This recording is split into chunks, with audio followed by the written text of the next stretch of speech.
Alaman natin sa blood chemistry ay tungkol sa sugar.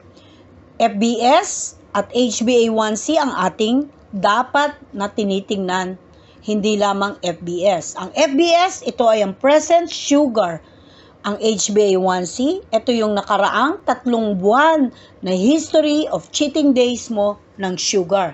Pwede bang madaya ang FBS? Paano? Ako'y magpapacheck up ng dugo next week. Lahat ng bawal na pagkain, katulad ng puting kanin, pasta, tinapay, soft drinks, sweets, alak, puyat, stress, ay iiwasan ko muna para matuwa sa akin si Doc at hindi ako pagalitan.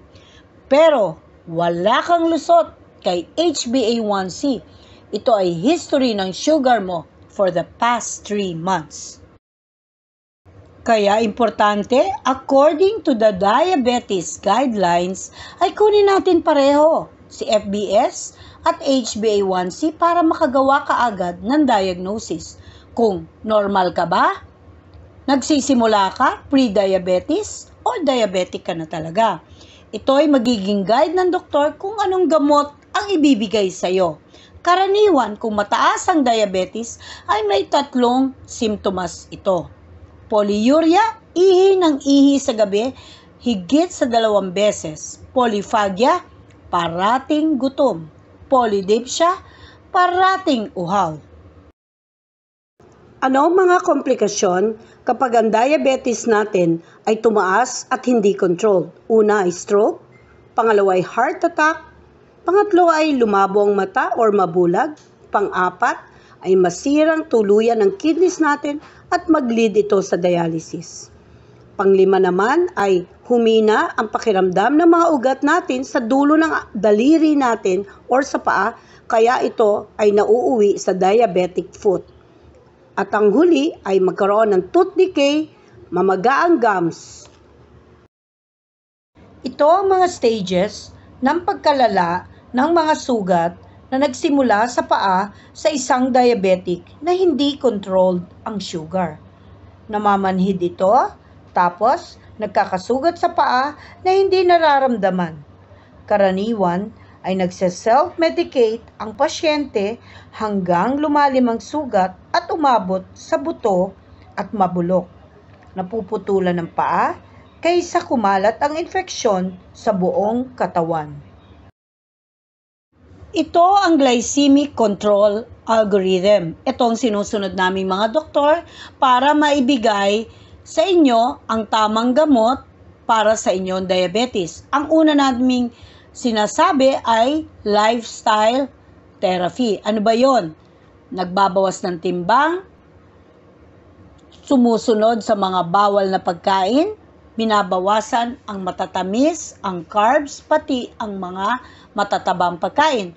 3 ang klase ng gamot. Pwedeng monotherapy, isa lang gamot. Pwedeng dual therapy, depende sa mga resulta ng HbA1c. At triple therapy, kapag sobra na ang taas na sugar, pwede pang madagdagan ang insulin. Now, kailan tayo nagsisimula ng insulin? Oras ng HbA1c ay 9 at ang ating fasting blood sugar ay tumuntong sa 200. Uulitin ko, kapag ang ating HbA1c ay nag-9 na and above at ang FBS natin ay nag-200 and above, candidate na po tayo para ma-insulin. Bakit? Kahit ayaw mo. Kasi mabilis masira ang kidneys kapag hindi tayo nagsimula ng insulin at gano'n na kataas ang sugar natin. So, huwag kayong matakot sa insulin. Bago na po ngayon ang mga gamutan sa insulin, para na lang ballpen at mura naman ito at once a day karaniwan. Bawal ba ang carbs sa may diabetes? Hindi bawal ang carbohydrates. Siguraduhin lamang na 180 to 240 calories per meal or small, frequent feedings. Kung kakain po tayo ng kanin, kalahating cup or 1 cup kada meal at ang sinasuggest ay 2 major meal per day.